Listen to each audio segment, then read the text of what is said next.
Semoga praktikum kita hari ini bisa berjalan dengan baik. Nah, anak-anak, ibu ingin tanya dulu nih. Kita sebelumnya sudah belajar mengenai jaringan darah ya, yang kemarin. Jaringan darah itu disusun oleh apa saja sih? Ada yang masih ingat? Plasma darah. Ya, boleh diacungkan terlebih dahulu. Plasma darah tadi siapa Lutfia? Sel darah merah. Trombosit. Ya, sel darah merah, trombosit, terus ada lagi? Leukosit. Boleh dilihat. Nah, ada yang masih ingat nggak fungsi dari sel darah merah untuk apa? Untuk menyimpan oksigen. Untuk mengangkut oksigen. Oke, baik. Nah, di sini juga ada beberapa tipe golongan darah mungkin yang sudah kalian dengar atau sudah pernah kalian tahu. Nah, di sini ada yang masih belum tahu atau udah tahu semua nih golongan darah kalian apa?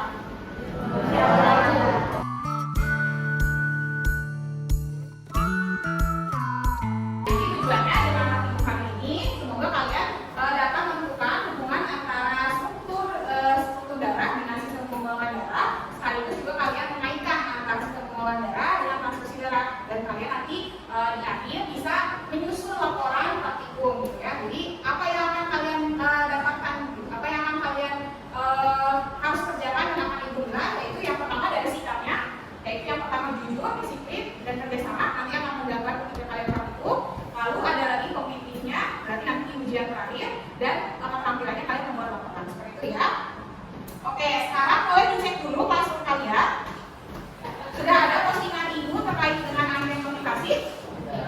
Ya, sekarang boleh dicek dulu ya dan diisi untuk anggaran komunikasi.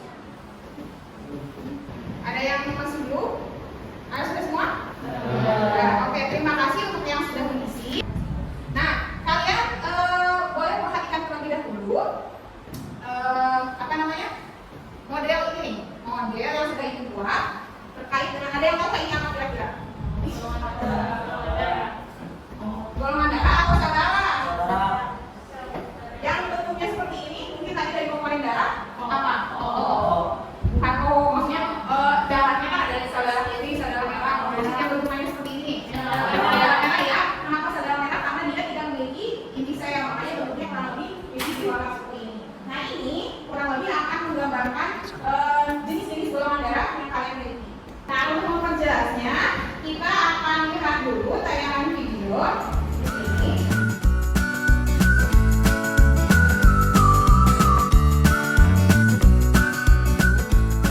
Itu ya tadi gambarannya, betul tadi yang sudah menebak bahwa ini adalah antigen. Jadi perlu diingat, nah ini ada dua jenis nih. Kalau yang kalian boleh ya misalnya mau beranggapan bahwa yang ini golongan darah A atau ini golongan darah B gitu, tapi yang jelas akan memiliki jenis paku atau pengenal, tanda pengenal yang berbeda kayak gitu. Nah, sementara ini berarti ini gabungan keduanya, berarti ini golongan darah apa? AB. Nah, kalau yang tadi karena dia tidak punya antigen, berarti dia golongan darah. Betul ya. Di sini ibu sudah sediakan LKPD. Perwakilan setiap kelompok boleh mengambil satu LKPD-nya dan satu mangkuk ini ya, yang berisi alat-alat. Boleh nggak ambil perwakilan?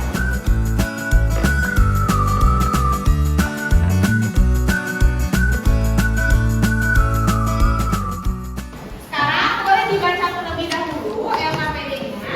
Nah, selanjutnya ada lagi tujuan praktikum, kemudian pendahuluannya. Boleh diperhatikan terlebih dahulu ya. Pendahuluannya di sana ada gambaran terkait dengan sekilas materi informasi seputar golongan darah. Lalu ada lagi alat dan bahan. Nah, alat bahan ini kalian harus identifikasi sendiri. Berdasarkan apa Bu? Kita harus kenal ya gitu? Enggak ya, tapi kalian baca dulu langkah kerjanya, lalu diidentifikasi alat bahan yang digunakan. Nah, nanti setelah kalian pahami langkah kerjanya, ibu akan penting juga untuk menilai kalian, kemudian juga untuk mengarahkan memilih pengujian golongan darah menggunakan jarum ya, karena agak berbahaya ini. Nah, kemudian nanti hasil praktikumnya kalian catatkan di tabelnya, lalu dijawab beberapa pertanyaan sesuai dengan hasil praktikum. Dan terakhir, nanti kita akan menonton satu video lagi untuk melihat proses transfusi darah, kemudian kalian menyimpulkan. Bisa dipahami? Ada yang bertanya terlebih dahulu? Tidak? Oke, baik, kalau gitu ibu langsung tulis saja ya. Aman-aman itu. Mungkin sama ibu Bu.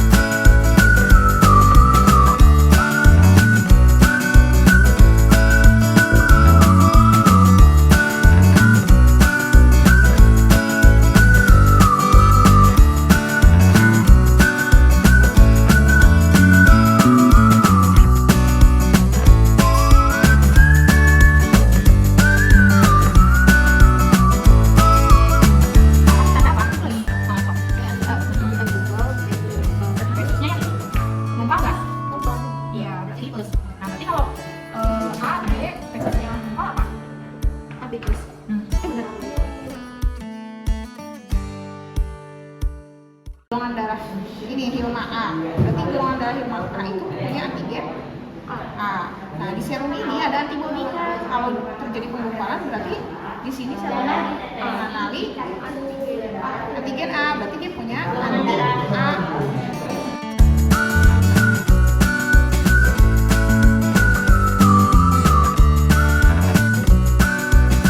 Kalau min itu intinya bisa ngasih tuh min sama plus. Tapi kalau plus cuma bisa ngasih ke plus. Kalau A itu bisa AB juga. Iya. Oke, boleh kita lakukan presentasi ketiga biar lebih cukup. Silakan kelompoknya Rupiah yang udah semuanya boleh maju ke depan. Yang lain aku bergerak. Yang lain mohon perhatian ya. Assalamualaikum warahmatullahi wabarakatuh. Waalaikumsalam warahmatullahi wabarakatuh. Kami di sini akan menyampaikan hasil uji coba golongan darah. Yang pertama itu di golongan darah ini ada tabel sensasi itu yang dia itu terjadi penggumpalan, yang antigen itu terjadi penggumpalan, resusnya plus. Jadi dari semua penggumpalan yang terjadi berarti dia AB plus. Lutfi dan Niko ketika ditetesi anti A dia menggumpal berarti plus, terus itu sedangkan anti B-nya dia tidak menggumpal. Sedangkan resusnya itu plus, jadi Lutfi dan Niko itu A plus golongan darahnya. Dari pertanyaan ini, apa saja jenis golongan darah anggota kelompokmu? Bagaimana cara kalian menentukan hal tersebut? Salah satu AB plus, Lutfi dan Niko itu A plus. Jadi bagaimana cara kami menentukannya? Habis darah yang kalian lakukan uji, darah akan ditetesi oleh serum anti A, anti B, dan anti D atau resus. Kemudian diuji sambil dengan terus uji, berarti terjadi penggumpalan, berarti itu mengenali antigennya dan antibodi masing-masing. Yang pertanyaan kedua, yang mengapa saat ditetesi serum tertentu dapat terjadi penggumpalan darah? Penggumpalan darahnya itu karena golongan darah masing-masing mengenali antiserum atau antibodi miliknya masing-masing. Yang lain didengarkan. Ini lebih siap dan keluar saya menjadi benar karena golongan darah A plus saya bisa menerima dari A plus atau AB plus. Ya. Jadi tadi si korbannya golongan darah A resus positif. Di antara kelompok kalian siapa yang bisa menjadi pendonornya? Saya dan Niko. Kenapa? Sama A plus. Karena sama-sama A plus. Kenapa Sasi nggak bisa? Karena tidak sama. Tadi Sasi golongan darah apa? AB plus. AB plus karena Berbeda. tenang. Bisa. Karena antigen Sasi bisa dikenali oleh A plus. iya antibodi yang ada di darah korban ya. Berarti Sasi nggak bisa tuh jadi pendonor gitu. Karena pasti akan ada penggumpalan atau istilahnya apa? Aglutinasi. Aglutinasi ya. Oke, boleh Ibu minta sharing dari kelompoknya Dava, kelompok Dava yang jadi pendonornya siapa saja? Semuanya. Semuanya kenapa tuh? Karena disebutkan memiliki golongan darah A plus kan, sedangkan Fanya dan Aisyah ini memiliki golongan darah yang sama yaitu A plus. Nah, sedangkan Dava memiliki golongan yaitu O plus. Nah, O plus itu bisa mendonorkan ke semua golongan darah, tapi dengan syarat darah sosial plus. Terima kasih untuk semuanya. Dari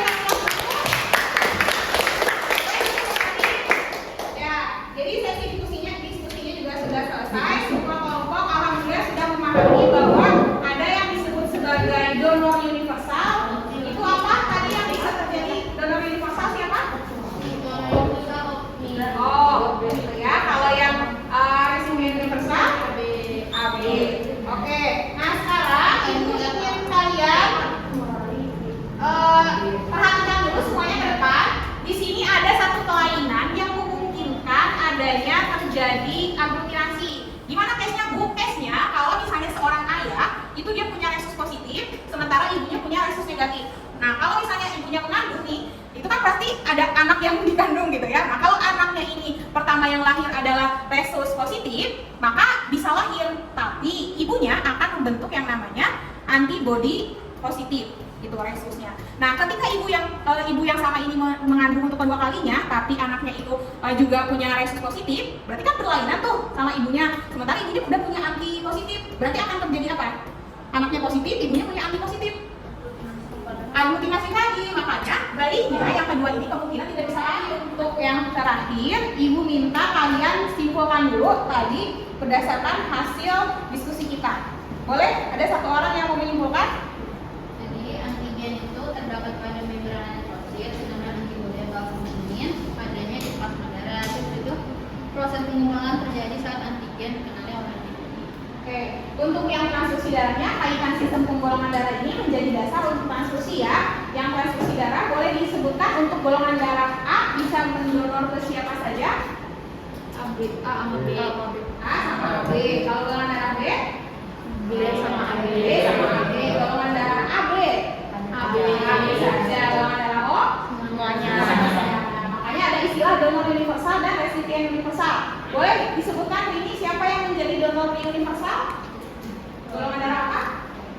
Oh, kalau yang resipien universal? AB. AB.